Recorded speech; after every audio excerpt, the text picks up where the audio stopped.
Before starting today's video, don't forget to subscribe to the channel and like the video to encourage us to provide the best. My name is Durek, and I want to share a frightening experience that happened to me about a year ago. At that time, I owned a high-end camera that I no longer used because of my busy schedule.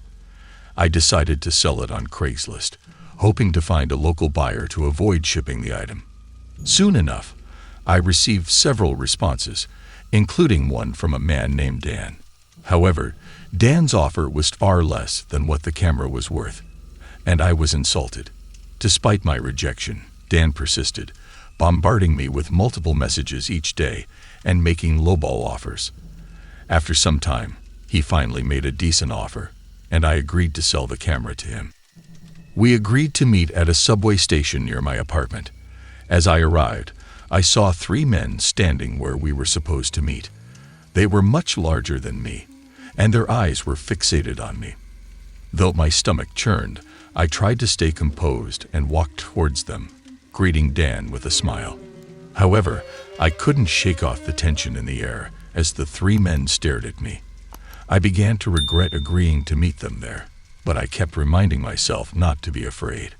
Dan asked if I had the camera, and I showed it to him from my bag, assuring him it was in excellent condition as I had promised. Dan took the camera from me and inspected it carefully, turning it over in his hands and scrutinizing it from every angle. Meanwhile, the other men watched him intently, their eyes darting back and forth between the camera and me. Finally, Dan handed the camera back to me, speaking in an aggressive tone. "This isn't worth what you're asking for it," he said, and I felt my heart sink. I had expected this, but I had hoped he would stick to our agreement. "I'm sorry, but we agreed on the price already. I can't go any lower than that," I responded, feeling intimidated by the 3 men looming over me. Dan stepped closer to me, his face inches from mine. "Listen, kid, I'm doing you a favor by even offering you this much. You should take it and be grateful," he said, his breath hot on my face. His tone made me angry, and I took a step back, standing up straighter. "I can't go any lower. Take it or leave it," I said, forcing myself to sound confident. Dan's face twisted in anger, and he lifted his shirt to reveal a gun in his waistband. I felt a sense of overwhelming fear and intimidation, and the other 2 men stood stone-faced. "Now listen," Dan said, pointing at me. "You're gonna take the money that I'm offering, and you're gonna hand over that camera." I was terrified and didn't know what to do as the other men circled around me, closing in. I realized I needed to leave the situation. Despite my reluctance to give in to these bullies, when I looked into Dan's eyes, I saw something that frightened me even more than the gun. A glint of madness that implied he was willing to do whatever it took to get what he wanted. I knew I needed to proceed with caution. Okay, I said, holding my hands up in surrender. "I'll take the money." They each took a half step back, and I felt a wave of relief wash over me. "Good," Dan said. "I knew you'd come to your senses." He handed me a wad of cash, and I quickly counted it. It was less than half of what we had agreed upon, but I knew I had to take it and leave. As I handed over the camera, a pang of regret hit me. I knew I had let these guys take advantage of me, and I felt terrible. The 4 men walked away, and I stood there feeling numb. When I got back to my apartment, I was a mix of emotions. I was angry, scared, and disappointed. I couldn't believe how ruthless people could be and how willing they were to do anything for money. As I sat down and looked at the money on the table, I felt both disgusted and ashamed of myself. However, as I sat there, I realized I couldn't just let it go. I had to do something. I couldn't let those guys get away with what they had done. I had to stand up for myself and ensure that they were held accountable. I dialed the police and recounted the entire incident to them, providing as many details as I could. The officers on the phone listened patiently and asked for clarification. After I had finished, they promised to do everything in their power to help and took down my information. Several days later, The police called me back and informed me that they had located Dan and his accomplices, who were found with the camera in their possession. They denied everything, but the police said that Dan would return the camera if I gave back the money. It wasn't a perfect outcome, but I felt like I had been bullied and intimidated by a group of posers who should have faced charges for assault or something similar. Unfortunately, there was no way to prove it, even if there had been surveillance footage, which would not have shown anything incriminating.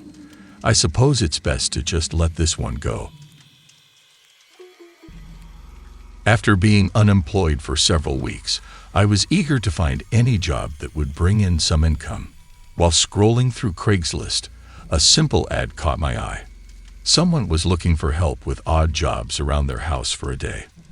Though I had hoped to find a more permanent job, any work was better than none.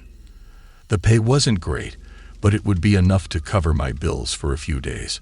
I quickly replied to the ad, and was surprised to receive a response from a man named Terry within minutes. He introduced himself and gave me his address, explaining that his house was being refinished and needed someone to clean up the mess. I found it odd that the contractors hadn't cleaned up after themselves, but I assumed they may have missed some spots. The next morning, I rode my bike over to Terry's small 2-story brick house in a quiet neighborhood. When he opened the door, he greeted me with a smile. Terry was a middle-aged man with a slight beer belly and balding hair, wearing a stained white t-shirt and sweatpants. "Good morning," he said as he let me in. I replied and stepped into his well-lit living room, which had light blue walls and a large brown sofa in the center.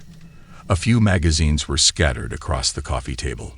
I didn't see any signs of construction work, but I assumed it could be in a different part of the house. "Let me show you around," Terry said, leading me to the back of the house. We walked through the kitchen and into the backyard where there was a shed. Terry opened the door, and I saw a few tools and paint cans on the shelves.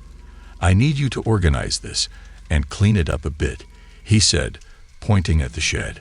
"Sure thing," I replied. I spent the next hour cleaning the shed and organizing the tools. When I finished, I went back into the house and let Terry know. "Good job," he said, smiling. "Now let me show you where the real work is."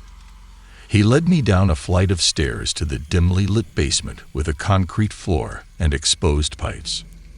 There were a few boxes and a workbench in the corner, but no sign of any construction work. "I need you to clean up down here," Terry said, pointing to a messy corner. "It shouldn't take you too long."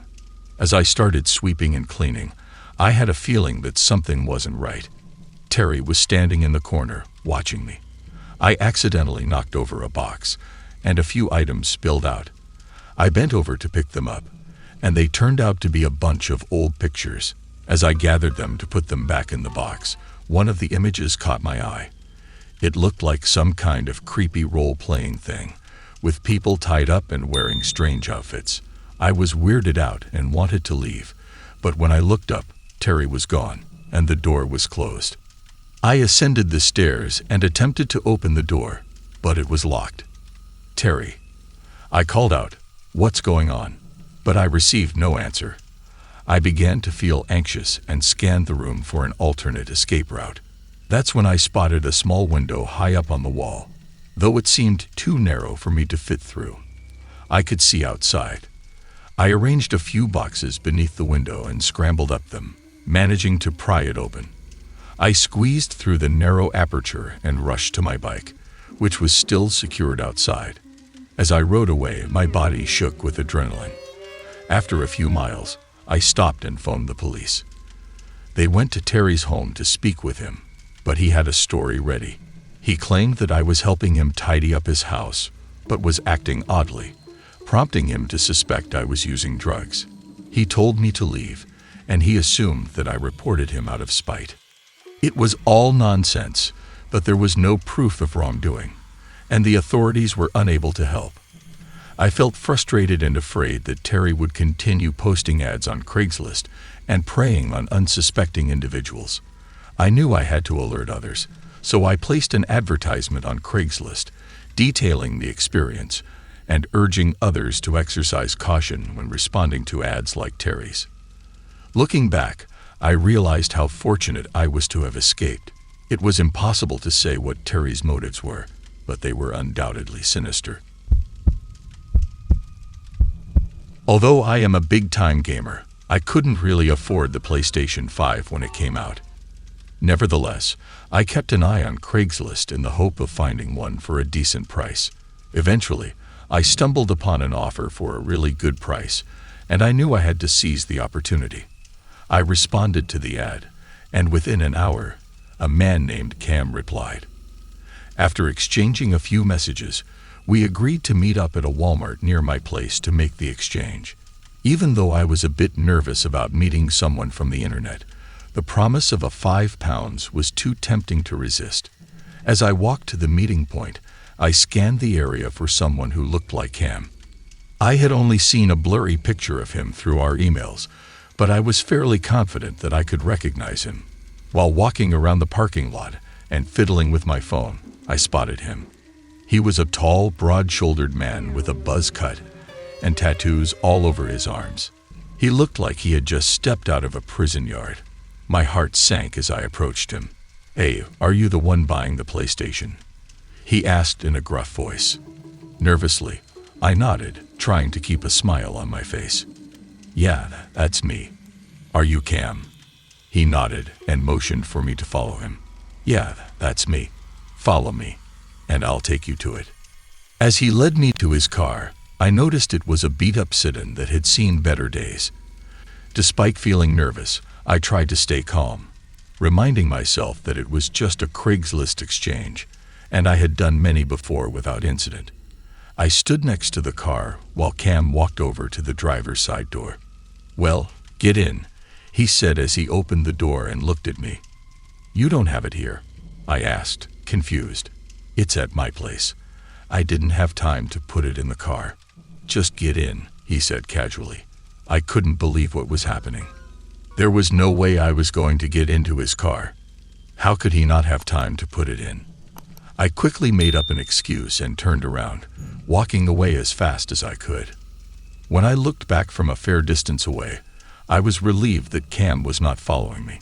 He just stood there at his car, staring at me with a menacing look on his face. I considered calling the cops, but I didn't really have anything to go on. As far as I knew, it wasn't illegal to offer someone a ride, so I had no choice but to let it go.